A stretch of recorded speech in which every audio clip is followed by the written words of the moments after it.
guys, this is Simone56, continuing with my video series, A Serious Matter, Alpha Kappa Alpha, and the idolatry of sorority membership.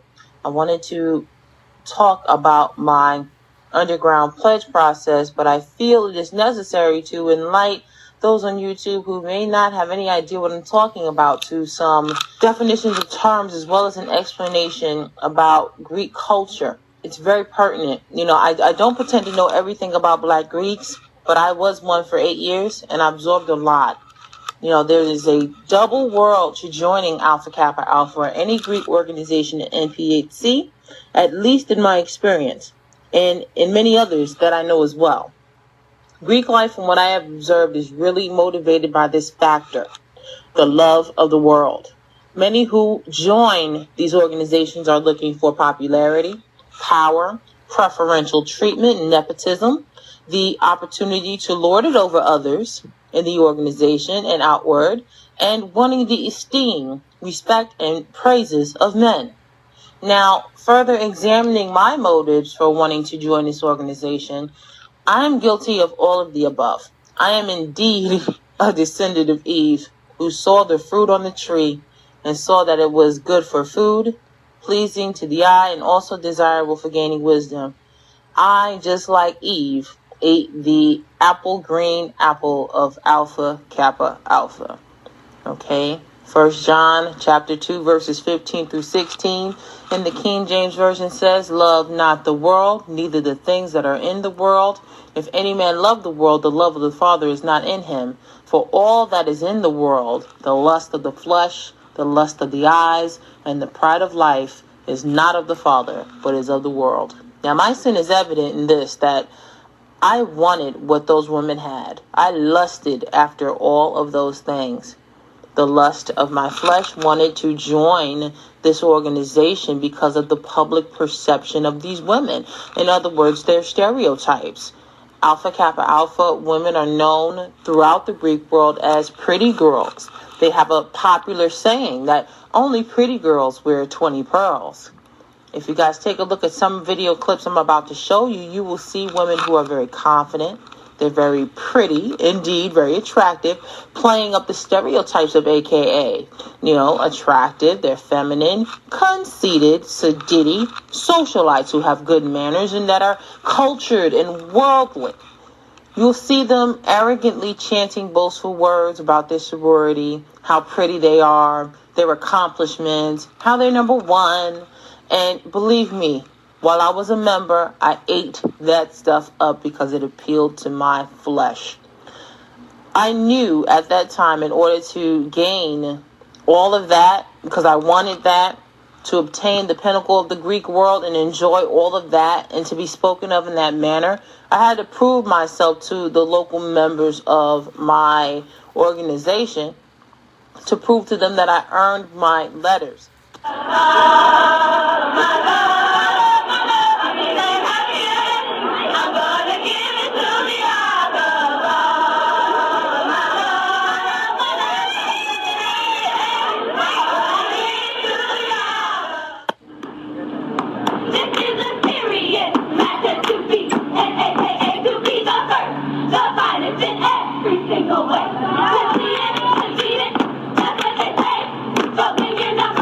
You can act that way. For 102 years, Alpha Kappa Alpha Sorority Incorporated has continuously paved the way in global leadership and service to all mankind. Alpha Kappa Alpha was the first Black sorority ever to be established on January 15th, 19... It's a serious matter. Always. This right here. Serious. Alpha Kappa Alpha. AKA.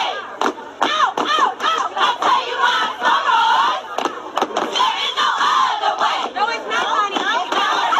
Some try to duplicate. Others try to replicate.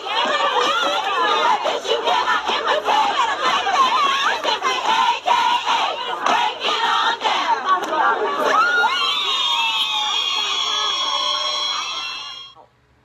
being an undergraduate and a member of Alpha Kappa Alpha is pretty difficult, because they have to endure the pledging, underground pledging culture that is so rampant.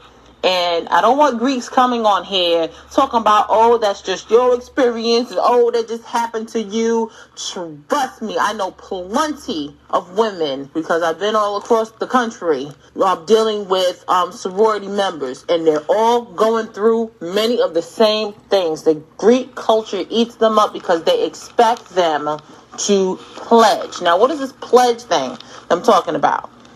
Pledging is obviously defined in the dictionary as one making a commitment to a particular goal, ideal, deed, whatever, or a promise, whatever. It's basically a promise. However, when I talk about pledging in this context, I will be talking about it as the underground hazing pledge process that I will explain to you in more detail. Okay, now, just to give you a little more background, before 1990, organizations in the NPHC performed their pledge processes out in broad daylight or above ground for all to see. Many walked in line on college campuses. They dressed alike. They had to learn songs, chants, history, traditions of the organization, and the ways of that particular organization. They were considered to be on probation, where they were only allowed to speak with those who were their line brothers or sisters, or their big brothers or big sisters, or those people who are in the organizations already. They often had to greet their brothers and sisters with long, drawn-out, wordy greetings. Now, there were written rules against hazing then, before 1990, believe it or not. But the membership demonstrated their disdain for that by doing what they wanted anyway. They wanted the processes to be longer and harder and more difficult, so they could have something to boast of in front of others. This is what this process is about. Now, in 1990, the NPHC banned the practice of above-ground pledging and introduced a series of membership intake processes, or MIP for AKA. Now, the 90s were a brutal time to be a member of Alpha Kappa Alpha, because the new processes and the continued desire of women to want to prove themselves to the local members that they had earned their letters the hard way via intense meetings with their big brothers or sisters called sets or sessions, hazing incidents increased in intensity and quantity during that time. MIP was a dramatic step away from the original membership process, and many saw it as an easy way into their organization and called those, and even to this day, those who choose to go the proper way to get into these organizations, skaters, paper, microwave, Nancy Kerrigan, Brian Bortano, or whatever derogatory name they have for skaters now. Now, the word skater means someone who took the easy route. In this case, someone who took the easy route to the organization. Calling someone a skater in Greek life is like cursing them out. It is one of the most terrible things you could say to another Greek, because you tell them that the letters that they hold proudly, the idol that they hold dear to their heart, was not earned, and that they don't deserve it. In this culture, I have seen young men and young women get letters snatched off their chest. I've seen young men and young women get hemmed up in corners and questioned and threatened because they didn't know their history or they were thought to be skaters. I've seen it. Okay? Now, let me tell you, I took ungodly pride in knowing that I didn't go the easy route and just do MIP, but I got my letters the hard way, and I pledged for almost 12 weeks for them underground. Now, I tell you, the women are starting to mimic the men and being physically brutal to their pledges. I must admit, I at least came through a chapter which didn't believe that taking a butt whipping and getting a century's worth of wood meant going hard. My process was more mental and verbal in its abuses, but nevertheless, a painful and regrettable ordeal. Now, at 22, I really thought that I had accomplished something by enduring my process. And I often held that over the heads of others in the organization. And that is my sin alone, of which I must be accountable to God for. But indeed, others are guilty of the same. Now, I spent 12 weeks on social probation, which basically meant I couldn't talk in depth to anyone in public. I was only allowed to speak to other members of the organization and my line sisters. I know I speak singularly about my process, talking about me, but I did have others who were with me who chose this path. And for their sakes, I am not going to speak about them directly. immediately after my MIP weekend, I went straight. I mean, the day after MIP ended on a Sunday and my pledge process began on a Monday, and I immediately started. 11 weeks, 4 days, 10 hours, 50 minutes, and 08 seconds later, I had finished my process. It had went the whole semester of spring 2002, and pretty much everything that you can possibly think of. Me and my line sister had to dress alike. Our uniform was black. We had to wear black all the time, whether around or not, because you never know when a big sister would show up, and many of them did show up unannounced to many occasions, whether it be our jobs, whether it was at school, they showed up, so we had to be in uniform all the time. Also, it was important for us to carry our IVs around. We had our IV plants, which were absolutely vital for us to carry around, and don't even think about losing your IV plant or having a big sister steal it from you. Oh no. And our IV pins, we had pins as well, same thing. We had to hope you weren't an IV unless you had that pin. And all of these things occurred, eventually became goddesses. Yeah, we became goddesses as part of our process. Yeah. And as if that shouldn't have rung some bells there, being a goddess, and then eventually crossing the burning sands to Alpha Kappa Alpha.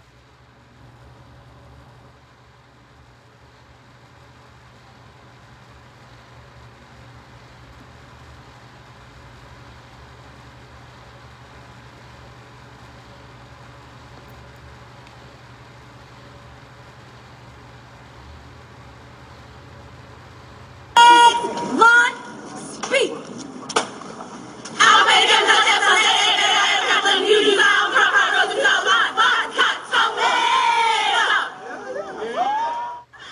Sorority, Incorporated, was started 102 years ago. Also pretty much that JWC, 9/11, that's the High University, Washington, Idaho. Alpha, Kappa Alpha, sorority,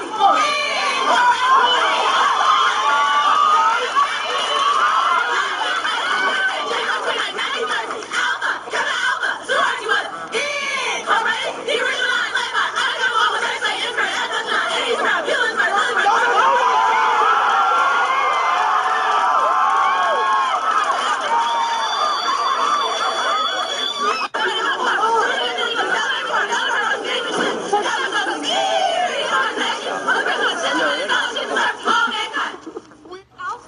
Kappa Alpha, sorority, Incorporated. Line, speak. The purpose of Alpha, Kappa Alpha, sorority, Incorporated is to cultivate courage, outside national standards, to promote unity and virtue among college women, to stand up and lead and empower fellow women, to maintain the constitution of college life, and to be of service to all mankind. Most importantly, Alpha, Kappa Alpha, sorority, Incorporated will tolerate no form of hate in any shape, form, or fashion. Comprehend? Illustrious ladies of Alpha, Kappa Alpha, sorority, Incorporated. Line, speak. Greetings to the also pretty illustrious ladies of Alpha, Kappa Alpha, sorority, Incorporated. Ladies, from the pink tea to the green tea to the pink and green, people want to get like me. But what they don't know is we do more than show. So the next time you get a chance, it's the hockey in me.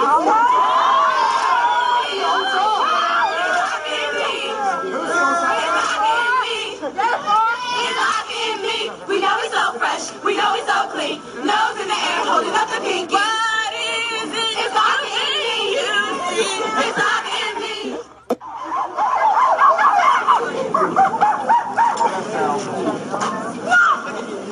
Please, excuse me. Line, speak.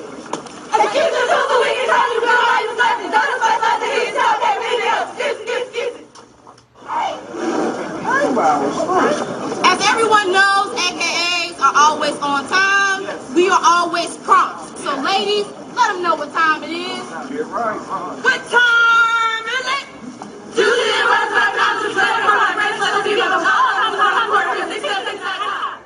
We had to learn everything about each other as line sisters.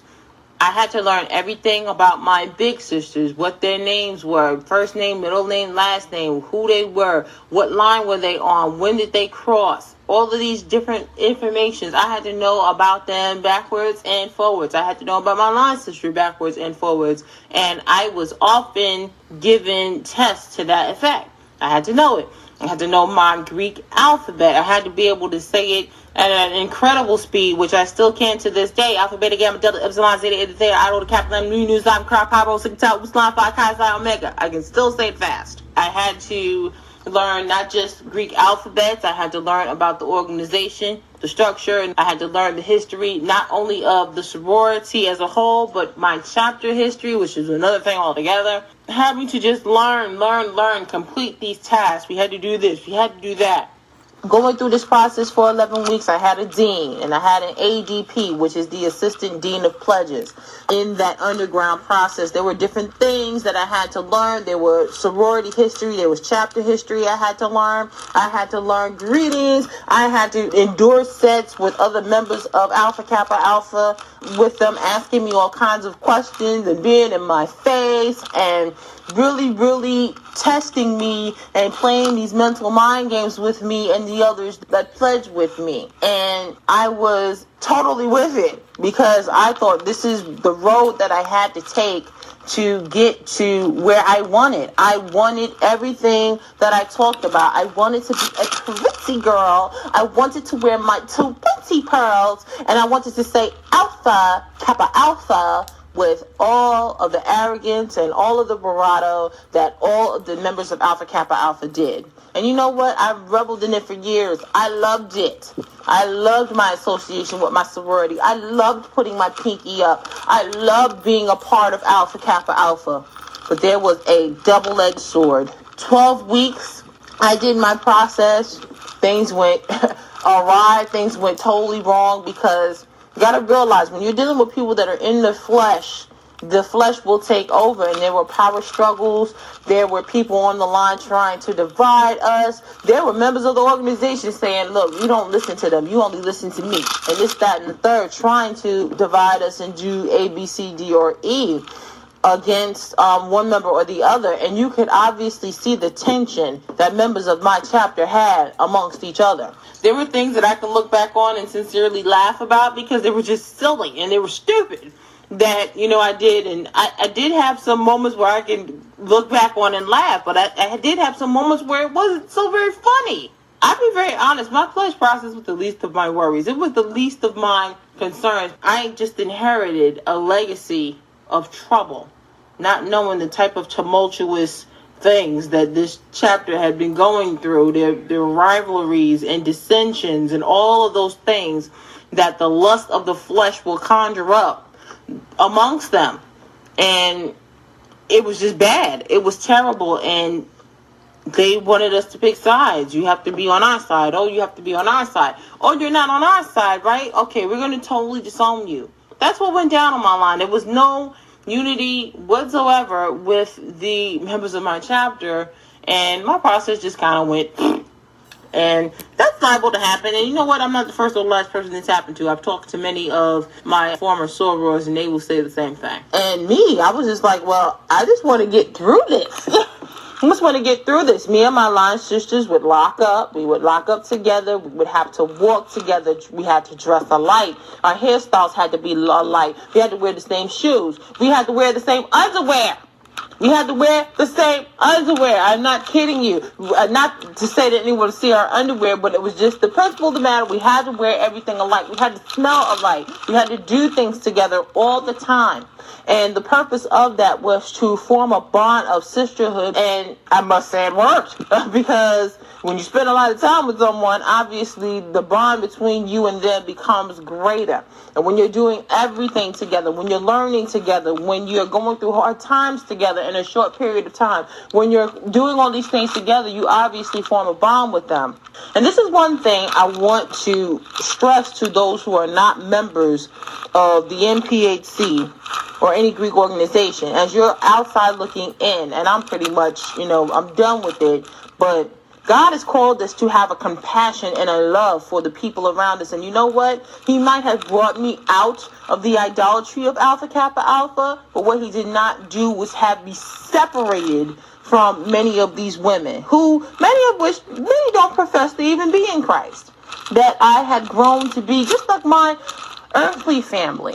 I treat them like I would treat anybody else. Okay, I love them, I respect them, and I'm going to continue to do so. So, just to address a concern that a YouTuber asked me about, and many have asked me about, have you officially denounced AKA?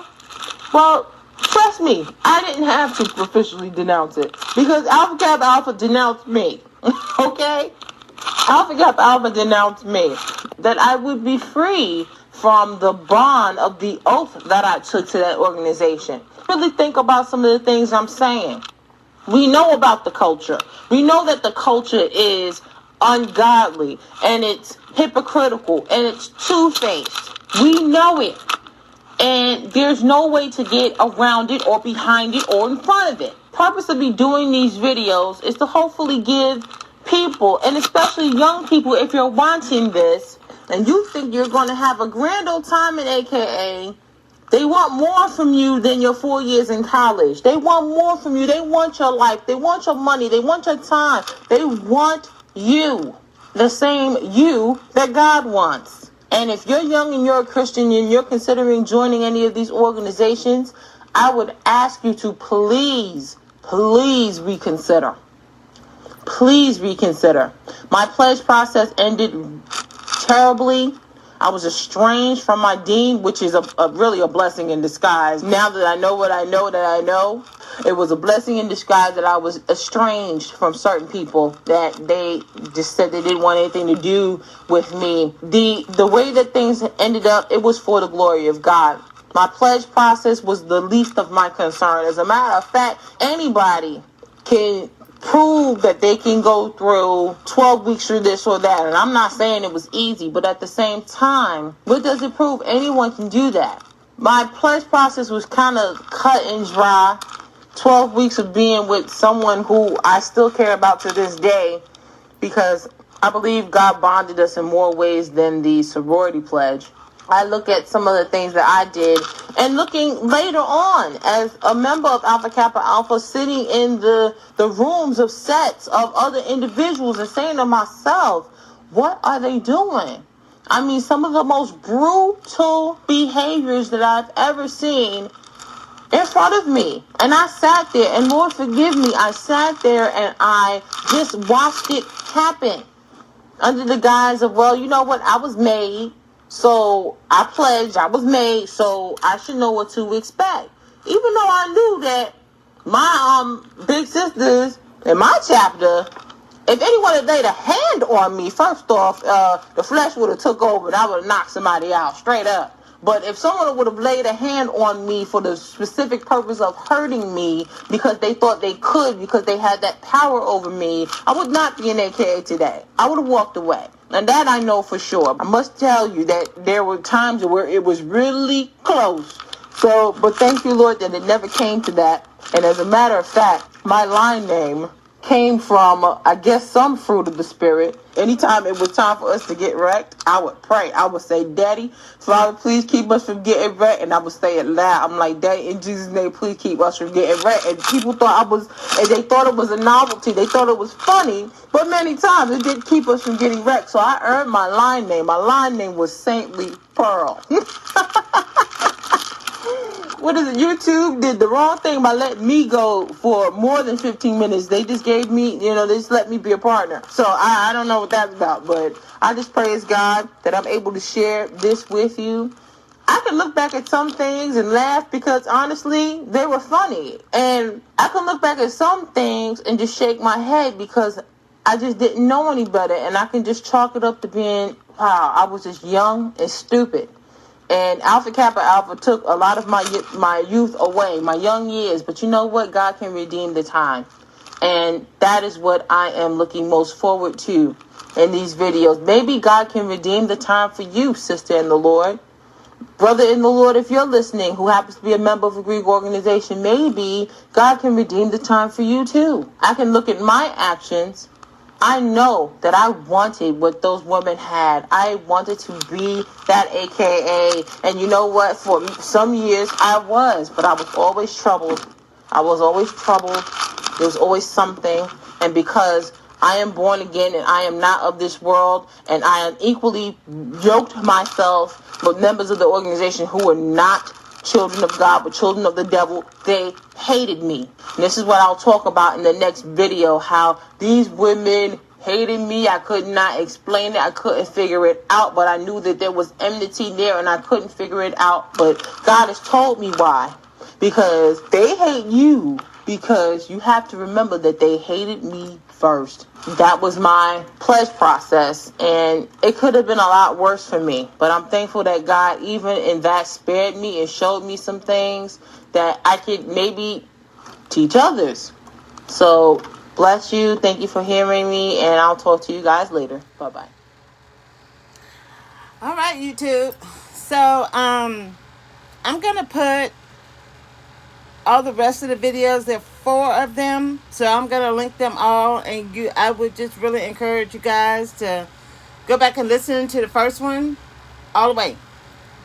And they have visuals, so I know somebody's going to want to listen to this again, or so go back, like I said, and go look at the visuals that I wasn't able to put up here today. Really interesting. I'll give you guys a little story time. So, I was at the University of Alabama at Birmingham back in the 90s. I graduated in 88. And I went for what? Like a year? I think I went like a year at a community college first. And then I transferred from the community college to the university. And so it was being in college at that time was really kind of like more high schoolish, but a little less because I had more of my time, and that was like my first time being away from home. But it was like high school in that, it was the relationships.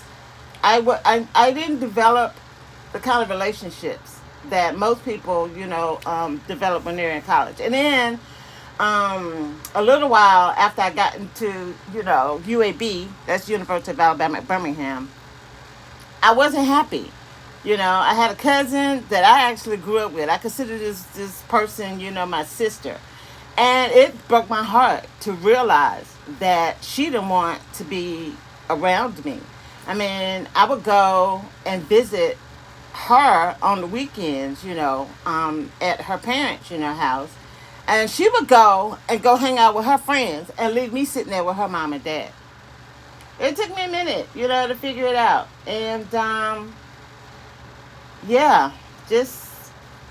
I've always lived a life of loneliness.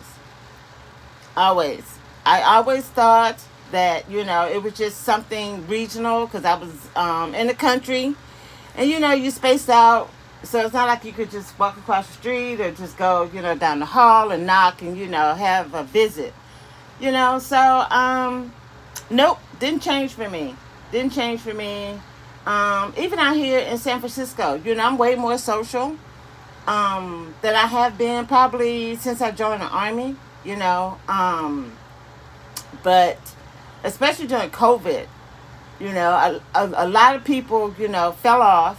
And so I'm having to go back out and kind of do reconnections.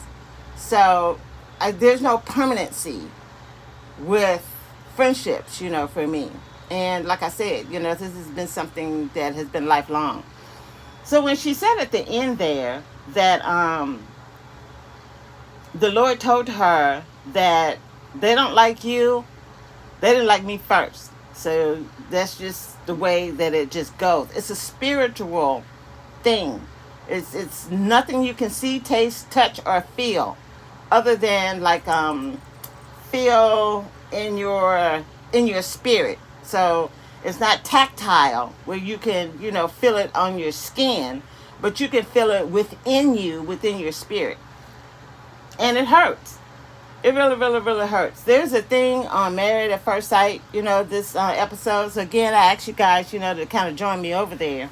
There's this couple, Christian and Mitch, and they just had the house visits where everybody coming off the honeymoon and they go to each other's houses and, before they go back to the shared apartment that they're going to be staying in, throughout the season. And Mitch's apartment left a lot to be desired.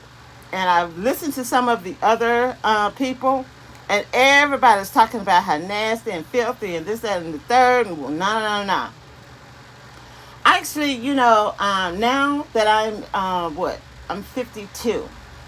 And I've actually been thinking about this, for a few years. When I was growing up, back in the 70s, my grandmother had a sister-in-law. It was her husband's sister. So she was my great aunt. And every time we used to go up and visit my grandmother, we'd go down just to have something to do. We'd go down to go and visit her. And she was elderly, at that time. And probably, could have needed a friend. She could have she could have used someone, that cared about her, that wanted to, be around her. And, gave her some consideration and some love. And as a child, we didn't do that. We were pointing at her and laughing at her and, and it was just really horrible. And it wasn't like she was a nasty, person. She was just old. And, she was just old. And she was by herself, a lot.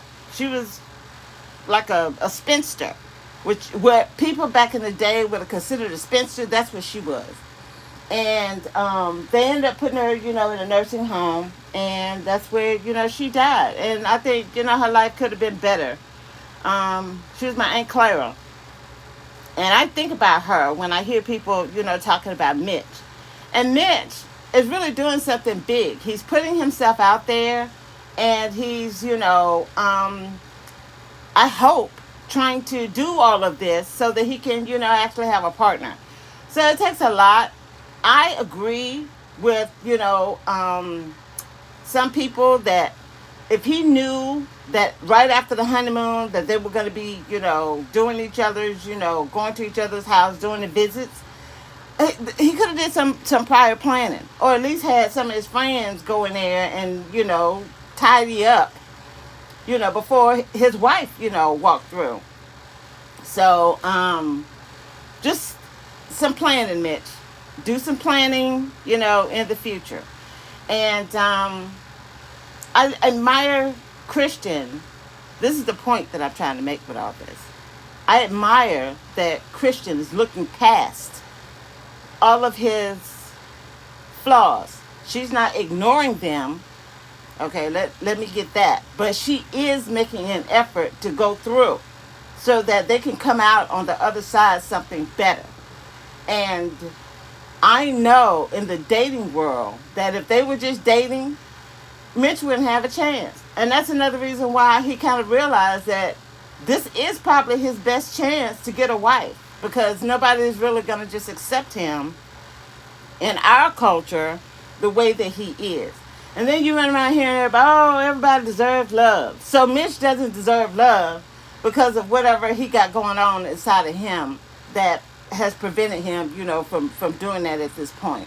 And I just, people just get on my nerves. I mean, I hate living here, and I don't just mean in the United States. I just mean here, period. Because the hypocrisy is just ridiculous. I have more to say about them, so please join me, over there. Probably it's going to be somewhere between today and Wednesday that, I'll do it. So yeah, the rejection that people give you for ridiculous things. You don't even know why you don't like this person, but yet and still you're fully committed to treating this person a certain way, and you don't even know why you don't like them. And then the thing that really kicks me is that you'll say you don't like this person, but then you're friends with another person that's actually worse than the one that you say that you don't like. So if you can be friends and you can overlook all of their mess, then why is it impossible for you to overlook whatever it is that you got going on with this person?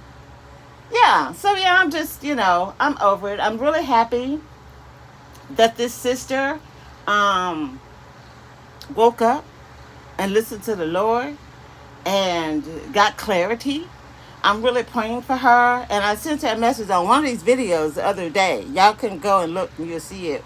If you, as you go look through and then you go look at the comments, you'll see, what I said. But, yeah, just really hope that she wakes up to Christianity. I mean, you'll see, like, if you watch this and you start watching some of the other people who have disavowed their Greek connections, you'll start to see a happiness and a lightness and a really, they're really thankful that they listened to the Lord and that they took that chance.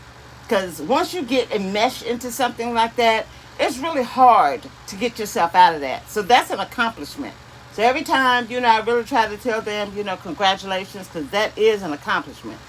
The thing that makes me sad for them is that that's not it. They got to take another step, and they got to get out of Christianity. And then they're going to have to look at what they're doing. If you're a corporate lawyer, you're going to have to look at what you're doing. If you work for oil and gas companies, you're going to have to look at what you're doing. You're going to have to look at what you're doing and how you're contributing to God's planet and the people on it.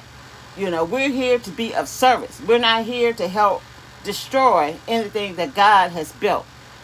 And so very challenging to meander, through life, not causing harm, trying to build up instead of tearing down. And so I'm going to give them a kudos, and I'm also praying that they continue to walk. And when it comes to Christianity, they're going to have to make that same decision. So as hard as it was, for them to get out of their sororities and their fraternities, it's going to be the same thing, that they're going to encounter with Christianity. So that's going to be a bigger test, and I hope that they, are up for it. So the last part of my story time is that I was an Eastern Star. I actually was in Tacoma at Fort Lewis. And my life had gotten to a point where, again, remember I told y'all at the beginning that the friendships, I would have them and then they'd fade away.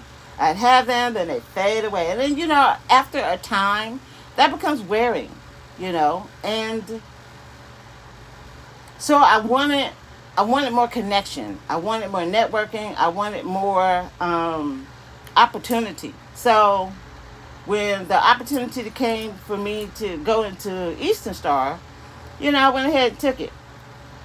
And so I was in the Seattle chapter, Olympia number 2.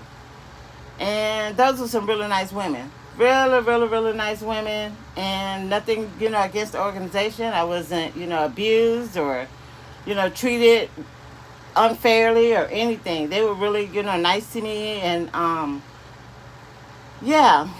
But it's not of the Lord. None of those organizations are of the Lord. And when you pledge yourself to something other than Him, there's a conflict. There is a spiritual conflict.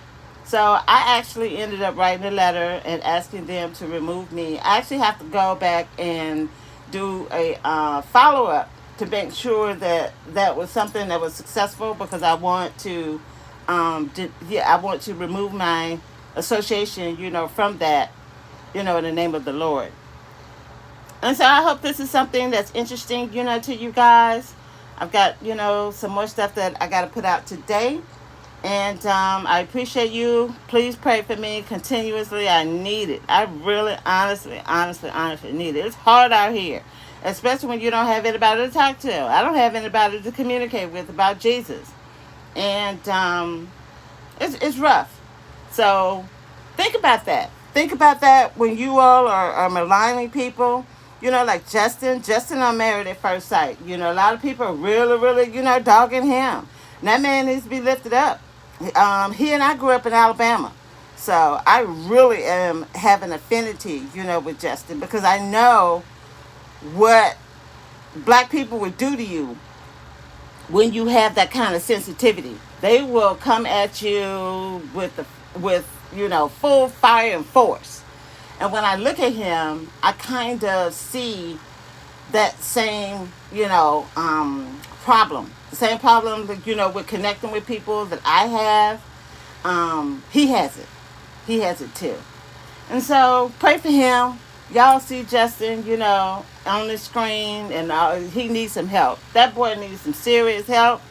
And whether he stays in his marriage or not, I still want him to have a full life. I don't want this situation to move him in a direction that's going to put him in a bad place. So think about him in your prayers, please. And until the next video.